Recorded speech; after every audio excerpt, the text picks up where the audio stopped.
আল্লাহ রে, ভয় লাগে অবশ্যই। কি অবস্থা দেখতে পাচ্ছেন আপনারা, আল্লাহু আকবার, সুবহানাল্লাহ বিহামদিহি, সুবহানাল্লাহ আযীম। কি রে, আদিম যুগে মানুষের বসবাস ছিল। আল্লাহু আকবার, সুবহানাল্লাহ বিহামদিহি, সুবহানাল্লাহ। আসসালামু আলাইকুম গাইস, দেখেন প্রায় আপনার 200 থেকে 300 বছর মানে ধারণা করা যায় 200 থেকে 300 বছরের পুরানো একটি প্রাচীরের সাথে আপনাদেরকে আমি পরিচয় করিয়ে দেবো। দেখেন মানে এটা হচ্ছে আপনার এই যে উহুদ পাহাড়ের পাশে একবার এই প্রাচীরটা দেখতে পাচ্ছেন কতটা ভয়ানক। আরে বাবা, যাওয়া যায় কিনা, এটা কি কাটা গাছ। দেখে আমি একটু ভিতর দিকে যাওয়ার চেষ্টা করি। এই রে বাবা, রে বাবা, আল্লাহু আকবার। দেখেন শত বছরের পুরনো প্রাচীর।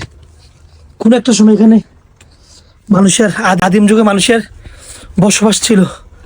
আল্লাহু আকবার, সুবহানাল্লাহ বিহামদিহি, সুবহানাল্লাহিল আযীম।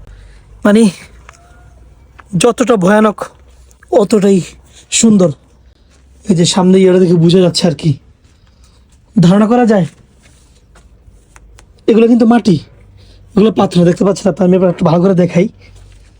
এগুলো কিন্তু আপনার নেট দিয়ে পাওয়া যাবে না, এগুলো কিন্তু আপনার মাটি, বুঝছেন? এই যে মাটির ভিতরে ছেদ করে তারা এই যে কাঠ দিয়ে বাড়ি নির্মাণ করেছে। মানে আপনারা কি ধারণা করতে পারেন কত বছরের পুরনো এটা? দেখেন মানে শত শত বছর ধরে ঠিক এভাবেই দাঁড়িয়ে আছে, মাটি দিয়ে নির্মাণ করা হচ্ছে। এবার বুঝেন যে সৌদি আরব এখন কতটা আধুনিক, যা আপনারা তো বর্তমান মিডিয়ার মাধ্যমে দেখতে পাচ্ছেন। সেই আধুনিকতার, সেই আমলের এই বাড়িটা অনুমানিক কত বছর আগের হতে পারে সেটা আপনারা ধারণা করেন। দেখি যেটা মানে একটা মানে কোনো একটা কার বাড়ি ছিল। দেখেন এই মাটির ঘরের মধ্যে এরকম গাছ তৈরি, এগুলো গাছ না, এক ধরনের গাছ, এগুলা ঝোপঝাড় গাছগুলো তৈরি হয়েছে এই জায়গায়, দেখতে পাচ্ছেন আপনারা।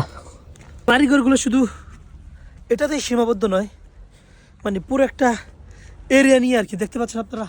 আমি একটু জুম করে দেখলে আপনারা তো বুঝতে পারবেন। এই যে দেখেন আরো, দেখতে পাচ্ছেন আরো ওইদিকে আছে, আরো ওইদিকে। মানে এই এলাকাটা ঠিক এভাবেই রেখে দেওয়া হয়েছে, যারা প্রায় আপনার 200-300 বছর আগে যে মানুষ বসবাস করেছিল ঠিক এই জায়গায় একটা মানে এটা একটা স্মৃতিস্বরূপ রাখা হয়েছে আর কি, ঠিক এভাবেই। ওরে আল্লাহ, দেখেন এই যেটা হচ্ছে আপনার উহুদ পাহাড়, ঠিক উহুদ পাহাড়ের পাশেই এই প্রাচীরগুলো আর কি। এগুলো এখন পরিত্যক্ত, এই প্রাচীরগুলা পরিত্যক্ত। আমি যে মাস থেকে খবর নিয়েছিলাম যে ভাই এই প্রাচীরগুলো অনুমানিক কত বছর আগের।